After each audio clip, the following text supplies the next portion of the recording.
Mel Kiper Jr. is the OG freaking just getting after it NFL draft Nick from back in the day. Yeah, the hair, the pomp and circumstance. Like he was doing mock drafts before mock drafts were actually a thing. So big respect to him. Still puts in the work. Just the godfather of freaking mock drafts. It's amazing, right?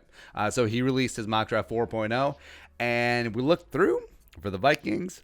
It's a pretty good. Like, honestly, if this panned out first and second round for the Vikes, 2-round mock draft, I would be over the moon. I'd be just locked in, ready to go. So let's go through them. 22, he gave the Vikings Brandon Ayuk, the wide receiver from Arizona State. Now, I love him. He said, in this scenario, I'm given one of the best playmakers in the class in Ayuk, who averaged 18.3 yards per catch, blah, blah, blah, blah, blah. Ayuk's a great athlete, plays much bigger than the 6-foot frame, has 81-inch wingspan, which is only 1 inch behind Calvin Johnson, who is Megatron. Cool, that whole thing. We've talked about how Ayuk's explosiveness in the open field, as well as his prowess as a punt returner, absolutely dynamic, would be amazing. Plus, we mentioned, because DJ mocked, Daniel Jeremiah mocked Ayuk to the Vikings as well, I think at 25. We went over the other day.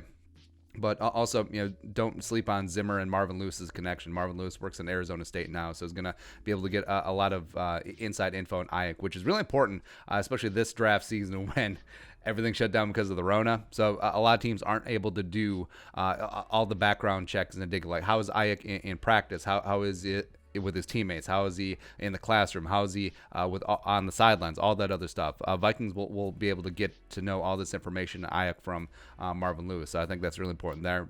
Check that box. Got the wide receiver, got the dynamic playmaker, comes in with BC and Tajay Sharp and Adam Thielen, and let's rock and roll. All right, so next up at 25, as I scroll, there we go. Next up, 25. So my freaking guy, Jaylen Johnson, the cornerback out of Utah. This is what Kiper said about him. Again, Johnson doesn't have a first-round grade on my board, but also at 25, I mean, generally people who grade the draft big board and stuff have about 15 to 20 first-round grades given up. Relatively stingy there. So at this point, whatever. On my board, but with length and athleticism, he fits the profile of what Zimmer likes in defensive back. Now, he points out the labrum issue that Jaylen Johnson had. So that is going to be one of the issues, because he can't really do medical rechecks because of the Rona at this point.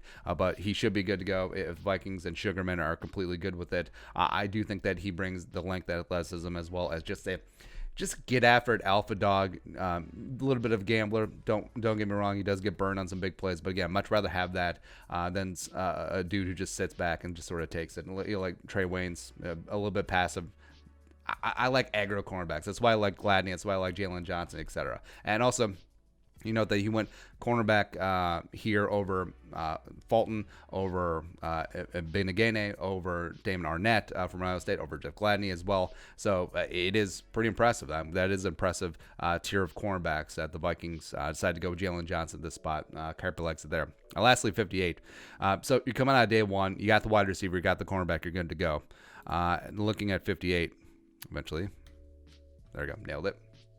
So, my guy, and I know this is a controversial pick. A lot of people are down on Ezra Cleveland, but specifically for what the Vikings want to do in the outside zone scheme, this is perfect. The Brian O'Neill clone of this year's draft, getting him at 58, which would be amazing. As we wrote, Cleveland, who started 40 games left tackle for Boise State, looked great in agility drills at the combine, ran a 4.93. 43rd fastest among offensive linemen. He's not just a workout warrior, though. He has stellar tape. Cleveland could be the swing tackle in year one for the Vikings, or push left tackle Riley Reef over to guard. And that's something that is slept on a lot by some of the national media prognosticators. So obviously Kiper's done his work here with the Vikings, that they look at the teams like, all right, so Alfline is bad, they cut Josh Klein, it's got to be guard. It's got to be guard. But no, the whole specter of moving Riley Reef inside to guard, I think it's a really important part. Plus, if the Vikings are able to come away with one of the big six tackles, and I do consider Cleveland as one of the big six. You can say big seven, too, if you want to put Austin Jackson in there. I think it really would behoove the Vikings, especially going forward, because Riley Reef is not going to be the future left tackle of the Vikings for long term. So the Vikings are able to check that box, get Ezra Cleveland in here, as opposed to potentially overdrafting at 25 or 58 interior offensive lineman. This is not a great interior offensive line class at the top end. This is really good in, like, say, round 3, round 4. Potentially could find some day one starters there, don't get me wrong. But the fact that you're able to get Cleveland at 58 and just phenomenal. Left tackle of the future. Pair him up with Brian O'Neill. You have the most athletic tackle duo in the league. And I mean, you're good. I mean, you get Ike, you get Jaylen Johnson, you get Ezra Cleveland. You check the 3 biggest boxes of needs that you already have, and you still have 9 more picks, including 2 more on day 2. So I mean, the Vikings, if this happened, they would be absolutely sitting pretty. I'd be doing backflips in the studio, probably chug a dozen Four Locos, and we'll be ready to rock and roll. But your thoughts? Mel Kiper's mock draft for the Vikings 4.0. Let us know in the comment section below. Subscribe for daily Vikings takes. If you want to support the work, pull us on the Venmo. Please give us a follow on social media as well. But until next time, Skol, production value.